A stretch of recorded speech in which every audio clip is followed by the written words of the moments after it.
In the dead of night, the Kent farmhouse was bathed in silence, broken only by the faint rustling of the Kansas wind. Martha and Jonathan Kent stirred awake as the ground beneath them trembled with an impact that rattled the windows. Startled, Jonathan grabbed his flashlight and ventured outside. In the soft glow of the moonlight, he saw it, a glowing sphere, half buried in the soil in front of his barn. Its surface shimmered like liquid metal, pulsating with an otherworldly light. Against his better judgment, Jonathan approached, his heartbeat quickening. As he reached out, the sphere detonated in a blinding flash. Before the force could consume him, Jonathan felt a rush of air and a familiar arm around his shoulders. Superman had arrived, shielding his father from the blast.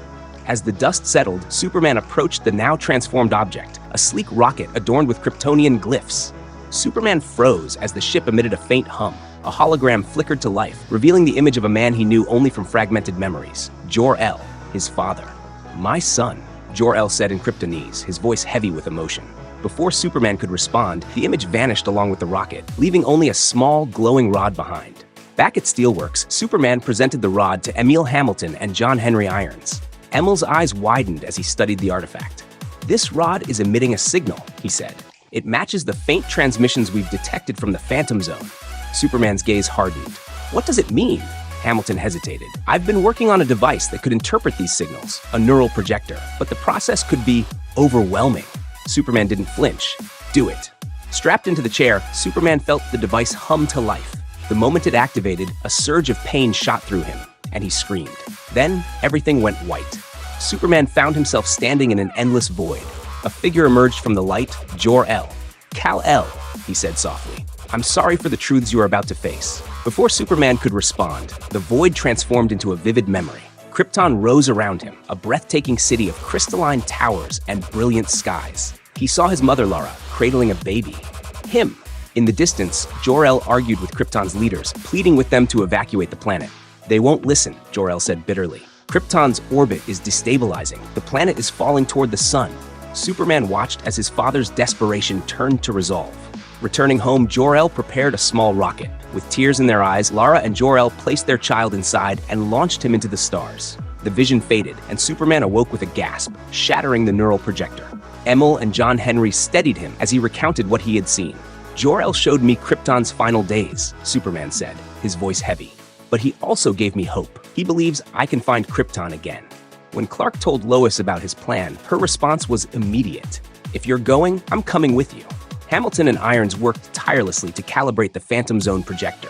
On the day of the journey, Lois and Clark stood side by side, dressed in Kryptonian garb, as the machine roared to life. In a flash, they vanished. The Phantom Zone was chaos. They were assaulted by shadowy figures, distorted echoes of Superman himself. Dozens of them swarmed, their strength overwhelming. Just as the shadows closed in, a figure emerged from the void, wielding immense power. Valor, a long-banished Daxamite, fought the shadows back. "You shouldn't be here," Valor warned. "Leave before it's too late." Superman hesitated, but ultimately led Lois away, their path illuminated by faint, flickering lights. The void around them gave way to a landscape both alien and familiar. Krypton stood before them, vibrant and alive. A small dog bounded toward them from a portal, a white hound with a red cape. Superman knelt as memories flooded back. "Krypto," he whispered.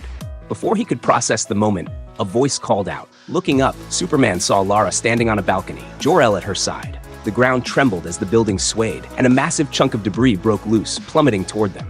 Superman shot into the air, catching the stone just in time. With his heat vision, he welded it back into place. The two couples stare at each other before Superman introduces them as Kal and Lois. Lois and Lara head away together as Jor-El offers to show Kal his lab. The two women talk on the balcony, bonding instantly. They talk about everything until Lara raises the topic of children. Lois suggests that they go find the boys. Inside his lab, Jor-El and Kal discuss Superman's incredible powers and their source. Jor-El then begins to inform Kal about Krypton's impending doom. Superman asks if there is anything he can do to help.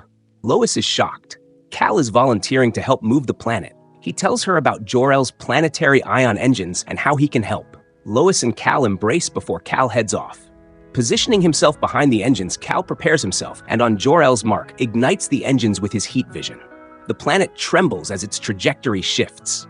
From below, Jor-El and Lara cheer. Lois's voice comes through the communicator. "You did it, Clark! Krypton is safe!"